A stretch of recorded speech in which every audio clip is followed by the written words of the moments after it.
Chosen one, anchor your spirit and listen without distraction. That strange mixture of exhaustion and relief you have been carrying this week is not meaningless. Maybe you felt unusually quiet inside, even while your circumstances remained loud.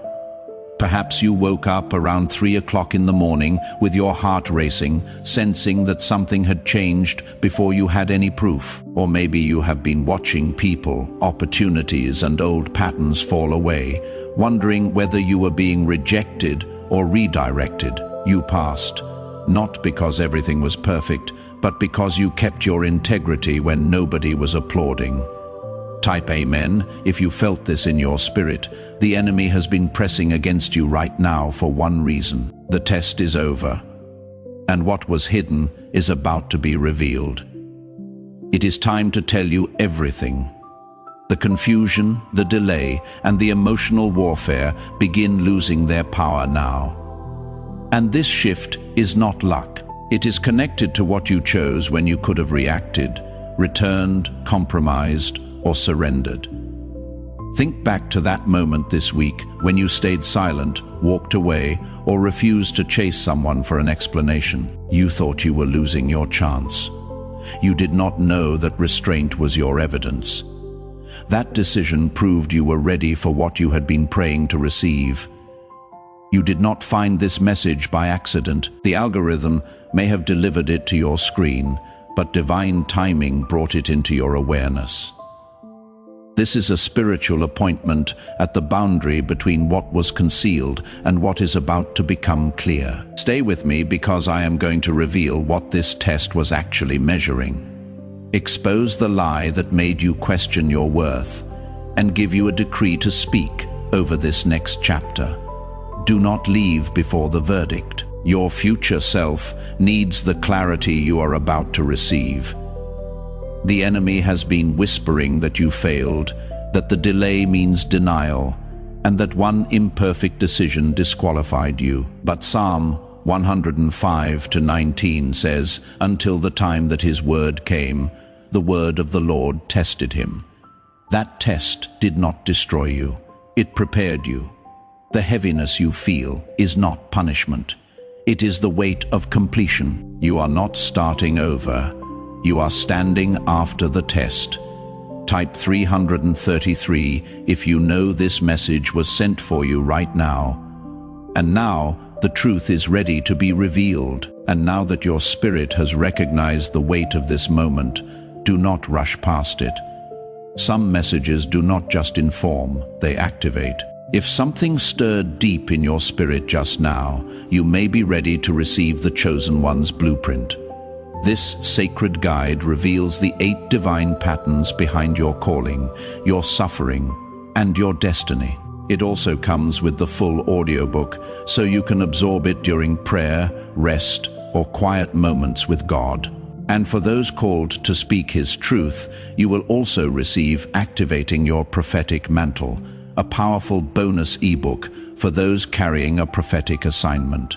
The link is in the first pinned comment, but only for a limited time. Donate, support this ministry. This message took hours of prayer, writing, and editing to bring to you freely. If this word met you in your hidden season and you want to help us reach the next chosen one who needs it, even $1, $5, or $10 makes this work possible. Every seed you plant here is an act of faith. Link in the pinned comment. God sees every gift. What is being revealed to you now is not meant to inflate your ego. It is meant to restore your understanding. There were seasons when you thought you were losing yourself, but you were actually being separated from every version of you that could not carry what heaven was preparing to place in your hands. The silence was not proof that you had been forgotten. The delay was not evidence that your life had been overlooked. Some doors stayed closed because entering them too early would have required you to betray the person you were becoming. There are things God will not allow you to carry into the next chapter because they belong to the chapter that formed you. There are appetites, agreements, attachments, and ambitions that may have helped you survive one season, but would sabotage you in another. A child may be comforted by a blanket, but an adult cannot remain wrapped in it forever. In the same way, some familiar identities once gave you security, yet now they are restricting your movement. What feels like loss may be the removal of weight from your spirit. You have spent too much time measuring your worth by what was visible. You looked at the unanswered prayers, the empty spaces, the people who left, the opportunities that passed you by, and you assumed nothing was happening. But the deepest work of God rarely begins where everyone can see it. A seed does not look powerful while it is buried. A foundation does not look impressive while it is beneath the ground. Yet, both are being prepared for a structure that will eventually rise above what people thought was possible. The roots are growing in darkness before the branches reach for light. The clay is pressed and shaped before it becomes a vessel. Gold passes through fire before its value can be recognized. Do not despise the hidden processes simply because they do not provide immediate evidence. Heaven often works beneath the surface first, where applause cannot interfere, and comparison cannot corrupt the work. What appears quiet may be full of movement. Type 444 if you are still standing after everything that tried to break you. This is why you must stop treating your hidden season as punishment. There is a difference between being hidden and being rejected. Moses was hidden before he was sent. David was overlooked before he was anointed. Even the life of Christ carried years of obscurity before the public revelation began. Heaven does not always announce preparation. Sometimes it conceals it. Sometimes the very fact that no one recognizes what is happening is part of the protection. A seed exposed too soon can be crushed by careless hands. A tender plant placed in harsh weather can wither before it matures. In the same way, God may have sheltered your calling from environments that would have demanded performance before you possessed strength. He may have hidden your gift from people who would have consumed it without honoring its source. The quiet was not emptiness, it was covering. But here is where it becomes personal. You cannot step into what is being revealed while continuing to identify with what you survived. Your wounds may explain your reactions, but they do not have permission to become your identity. You may have been betrayed, but you are not betrayal. You may have been abandoned, but you are not abandonment. You may have been delayed, but delay is not your name. You are not the worst thing that happened to you. You are not the name someone called you in anger, the judgment someone placed upon you in ignorance, or the conclusion someone reached while they only knew a fragment of your story. Isaiah says that God calls his people by a new name. That means the voice of your past does not have the final authority over your future. The Lord is still writing, and what he writes over you is stronger than what others wrote against you. Begin by separating the event from the meaning you assigned to it. The rejection happened, but it does not mean you are unworthy. The relationship ended, but it does not mean you are impossible to love. The opportunity disappeared, but it does not mean your purpose disappeared with it. This is the first inner shift. You stop allowing temporary experiences to issue permanent verdicts over your life. Pain often speaks in absolutes. One person leaves and pain says everyone will leave. One door closes and fear says every door will close. One failure occurs and shame announces that you are a failure. But the language of fear is not the language of truth. The Lord can bring a river into the desert, a table into the wilderness, and a way through what appeared to be an impossible sea. Do not let one chapter convince you that the author has run out of pages. Donate, keep this word going. If this message is breaking chains in your life right now, consider sowing a seed into this ministry.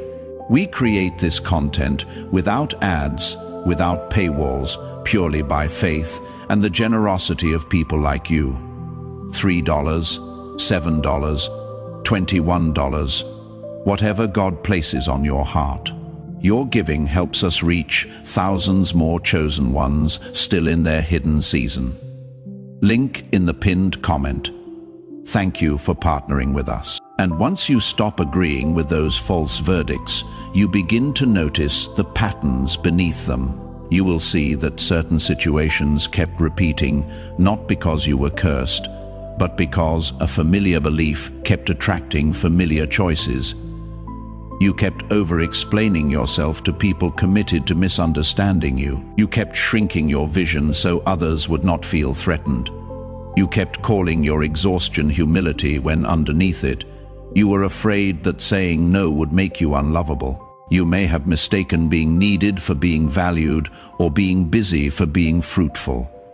You may have confused access with intimacy, noise with connection, and attention with love. These distinctions matter because the enemy does not always need to destroy your dream if he can keep you distracted from it. Sometimes the greatest obstacle is not an obvious attack, but a subtle agreement that tells you to remain available to everything except the assignment God placed within you. This is not condemnation, it is clarity. You cannot heal what you keep romanticizing. You cannot break a cycle you continue to call normal. The Israelites were released from Egypt in one night, but Egypt had to be released from their thinking over time. Freedom can arrive suddenly, while the mindset of captivity leaves layer by layer. Be patient with that process, but do not become passive within it. When God reveals a pattern, He is not exposing you to shame you. He is bringing it into the light so it can lose its power. A wound hidden beneath clothing cannot be treated properly. A room cannot be cleaned until someone is willing to turn on the light.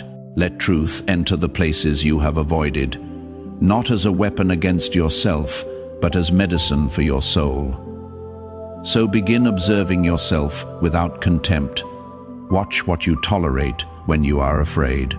Notice what you say yes to when you secretly want to say no. Pay attention to the moments when peace leaves your body, but you continue because you do not want to disappoint someone. The Holy Spirit often reveals bondage through discomfort before revealing it through words. That uneasiness is not always anxiety. Sometimes it is discernment refusing to be silenced. Ask what your body is trying to tell you when a conversation leaves you depleted, when a certain environment makes you feel smaller, or when an agreement requires you to betray your own convictions. Do not condemn yourself for having ignored these signals before. You are doing what you knew to do with the understanding you had, but now you know more. New wisdom creates a new responsibility. You are not required to keep repeating what you have finally recognized. And what is coming next may challenge you because many people ask God for a new season while protecting the habits that made the old season necessary. You cannot pray for elevation and remain devoted to the identity that survived by staying small. Type 777 if you are ready to receive the new season God has been preparing for you. Something in you must be willing to become unfamiliar. The new version of you may feel awkward at first. Peace may feel boring when chaos has been your normal. Healthy love may feel suspicious when you are accustomed to inconsistency. Rest may feel irresponsible when you learned to prove your worth through labor.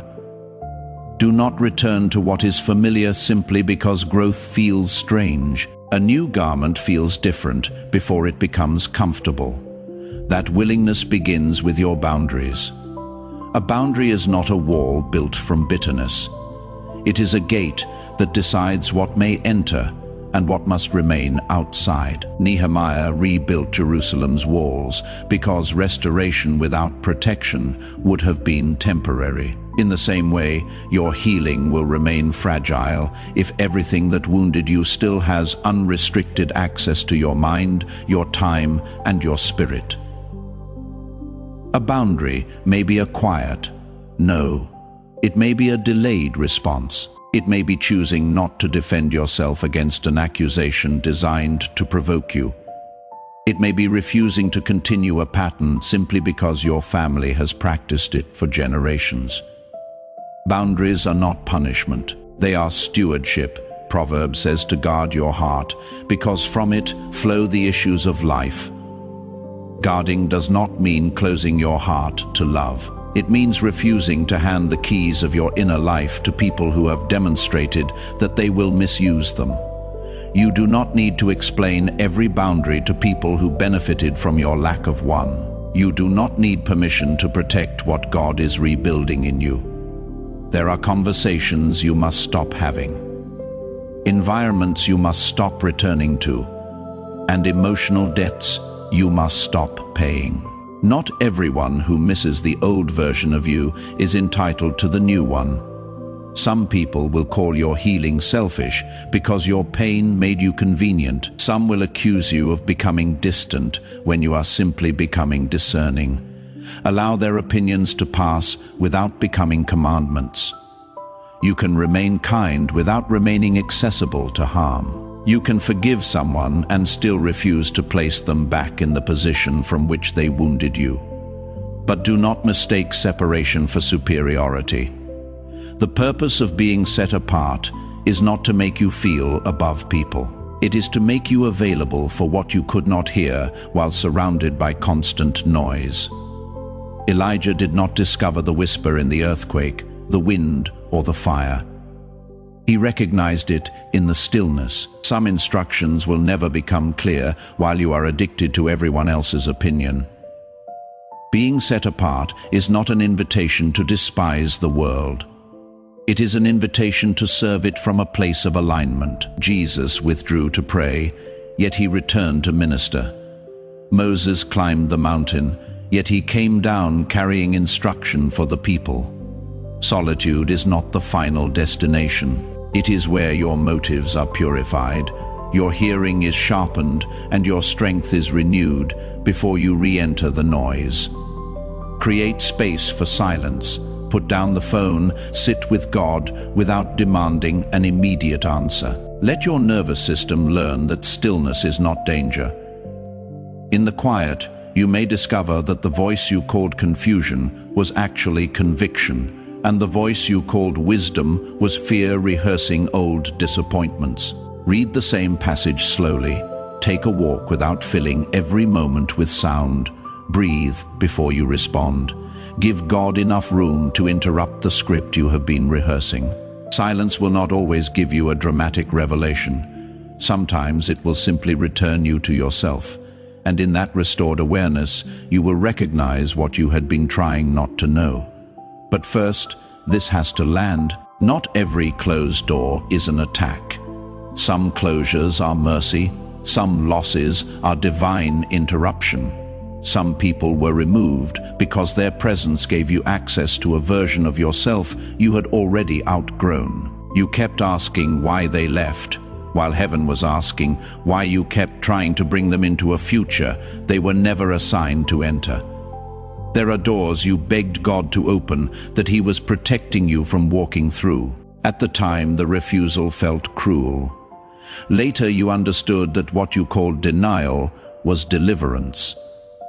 A shepherd does not lead sheep into every green field they see, because not every field is safe. Trust that God sees beyond the immediate attraction of an opportunity and knows what it will require of you afterward. This does not mean every painful event was sent by God. It means God can redeem what He did not author. He can take the betrayal, the mistake, the missed opportunity, and weave them into discernment.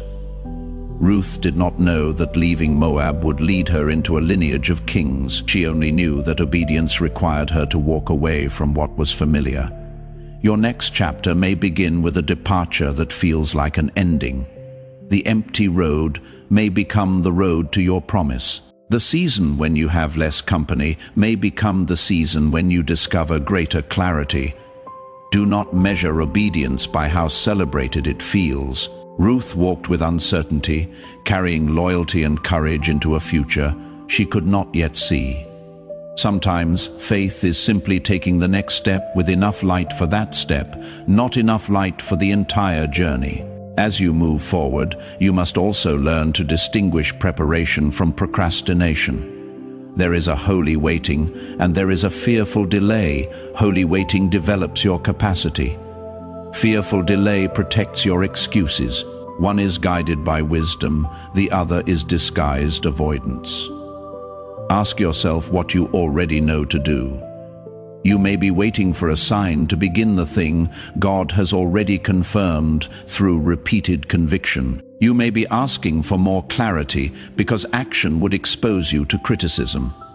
You may be calling it divine timing when in truth you are afraid of being seen trying. Preparation gives you tools, discipline, and maturity. Procrastination gives you endless reasons to remain untouched by risk. Donate, plant a seed into this mission. We have reached this moment together, and if this word has been fuel for your spirit, would you consider becoming a partner in this ministry? Your donation, no matter how small, funds the next video, the next message, the next chosen one who finds this at 3 a.m. in their darkest night. Click the link in the pinned comment. Even $2 is a declaration that this work matters. We thank God for you. If God has told you to prepare, prepare. If He has told you to begin, begin. If the next instruction is to wait, then wait with expectation rather than resentment. There is a difference between resting in God's timing and hiding inside uncertainty. The widow in Elisha's story did not receive the miracle by staring at the empty vessel. She gathered what she had and began pouring. The multiplication met her obedience in motion. You do not need to possess everything before you begin. You need to honor what is already in your hands. The small idea, the unfinished draft, the skill you keep minimizing, the conversation you keep postponing. These may be the vessels through which provision begins to flow. Do not despise the oil because it seems small. Do not dismiss your beginning because it does not resemble someone else's harvest. God has always worked through what appears insufficient. A staff in Moses' hand, 5 loaves in the hands of a child, a sling in David's grasp, a little oil in a widow's house. The question is not whether what you have seems impressive. The question is whether you are willing to place it in obedience.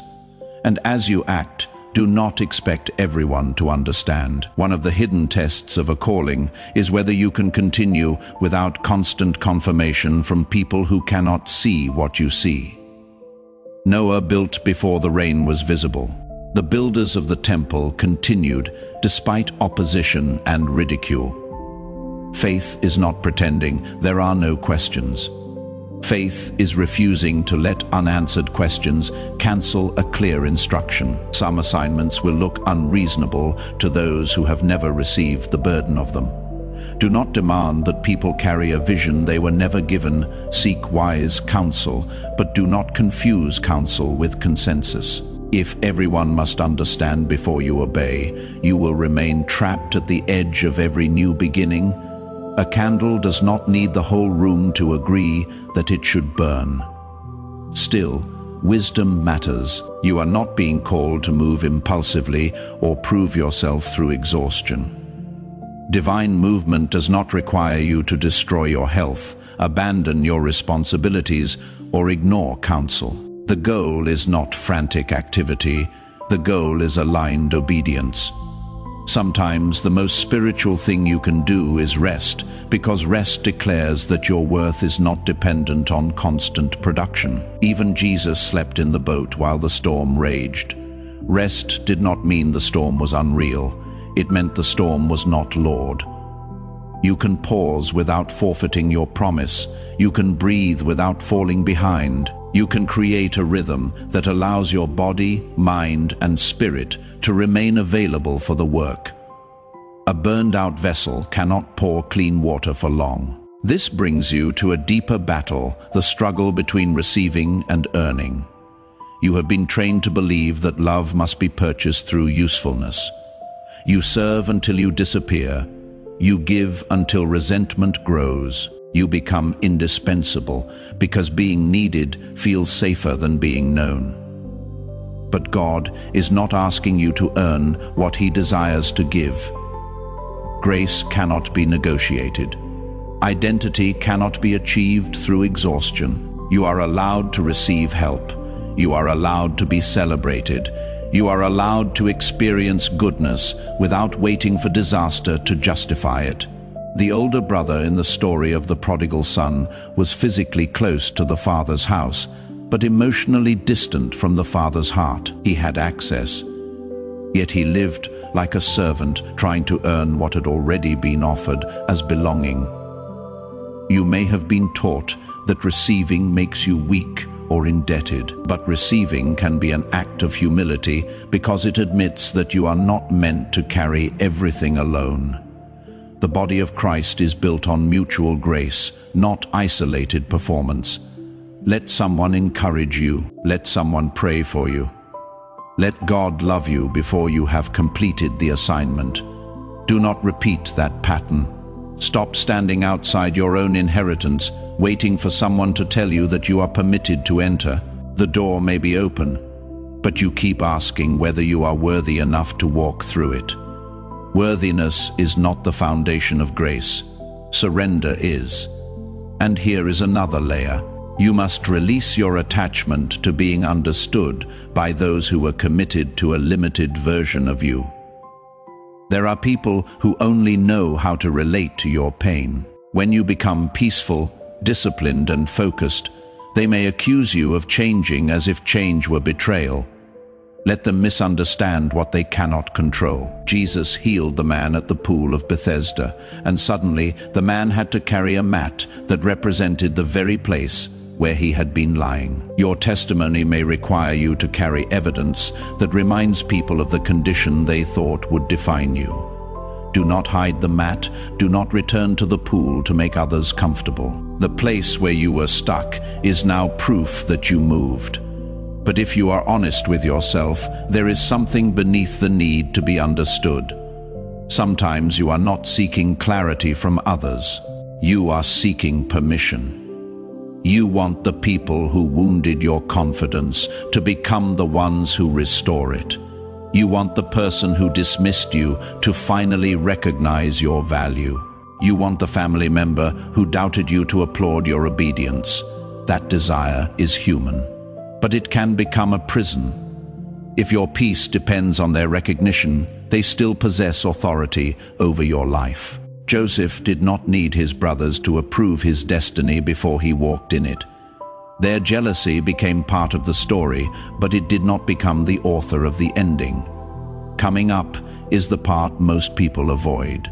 The possibility that what is delaying your revelation is not the enemy, not your past, and not the people who hurt you, but your loyalty to the identity those experiences created. You may be loyal to being the strong one because weakness once felt dangerous.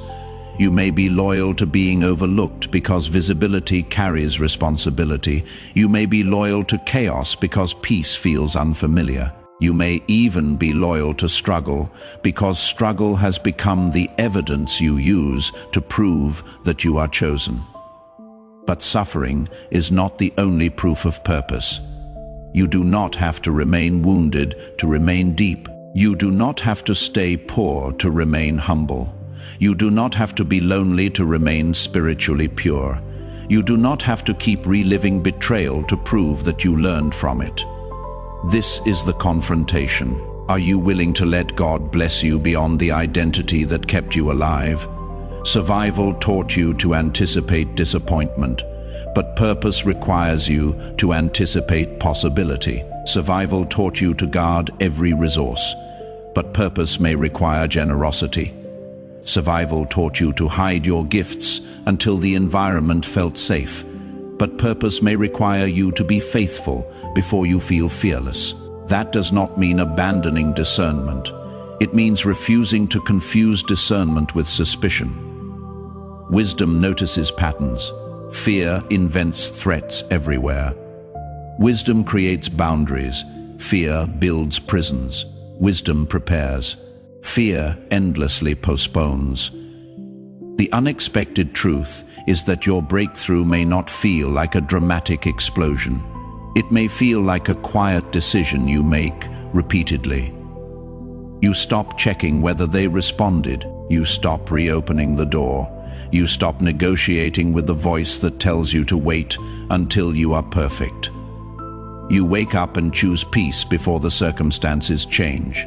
You begin honoring yourself in private where no audience can reward you for it. That is where the revelation becomes real. The miracle is not only that God changes your situation, it is that He changes what the situation is allowed to do to you. The same criticism that once destroyed your confidence becomes information you can examine without surrendering your identity. The same delay that once made you panic becomes a season you can use. The same solitude that once felt like rejection becomes a sanctuary where your inner life is rebuilt. And then you realize the thing you called a curse was sometimes an unrecognized filter. The closed doors protected you from entering rooms where your gifts would have been exploited. The unanswered messages protected you from chasing someone who had no capacity to honor you. The long preparation protected you from receiving influence before you had the character to carry it. This does not make the pain pleasant. It makes it meaningful, and meaning gives you the strength to stop worshipping the pain itself. You can honor what you endured without building an altar to it. You can remember the past without living there. You can forgive without reopening access. You can love people from a distance and still bless them in prayer. Now step forward with practical faith. Write down what you are releasing. Name the belief, the habit, the relationship, or the fear that has been negotiating with your future. Then write what you are choosing instead, not as empty positive thinking, but as a covenant with your own obedience. I will no longer abandon myself to keep others comfortable. I will no longer call fear wisdom. I will no longer wait for perfect conditions to honor a clear instruction. Keep the promise small enough to practice and strong enough to matter. Make the call. Finish the page. Take the class. Apologize where humility is required. Walk away where wisdom demands it. Rest when your body asks for mercy. Pray before reacting. Let your daily decisions become evidence that the old agreement has been broken. And when doubt returns, and it may return, do not interpret its presence as failure. A thought can visit without becoming your master. The fact that fear speaks does not mean you have to answer. You can acknowledge it and continue. You can feel uncertain and still be obedient. Courage is not the absence of trembling. It is the decision that trembling will not choose your direction. You are not beginning from nothing. You are beginning from everything you survived, everything you learned, every time you chose not to become cruel despite being treated cruelly, every moment you kept your heart alive when it would have been easier to become numb. The evidence of your calling is not only in your gifts, it is also in the grace that kept you from becoming what wounded you. So, let this be the moment you stop asking whether you are allowed to emerge. You have been formed in hidden places long enough. You have been trained by silence, refined by disappointment, and strengthened through the very seasons you once wanted to escape. You do not need to announce your transformation to everyone. Live it. Let your consistency speak. Let your peace become undeniable. Place your hand on your heart and declare this with me. I release every label that was placed on me by fear, rejection, and disappointment. I release the need to be understood by everyone. I release the identity of survival, and I receive the identity God is forming in me. I will no longer confuse delay with denial, solitude with abandonment, or preparation with punishment. I trust the wisdom being built within me. I honor what is in my hands. I obey what has been revealed, and I step forward without demanding that fear disappear first. I am allowed to heal. I am allowed to receive. I am allowed to be seen. I am allowed to be seen. I am ready to walk into the life I was prepared to carry. If this message met you in a place you have struggled to explain, do not let the moment end with emotion alone. Write the words, "I am ready to be revealed" in the comments as your personal declaration, and return to them whenever the old identity tries to pull you backward. Share this with someone who has been hidden, delayed, or discouraged, and stay connected for the next message.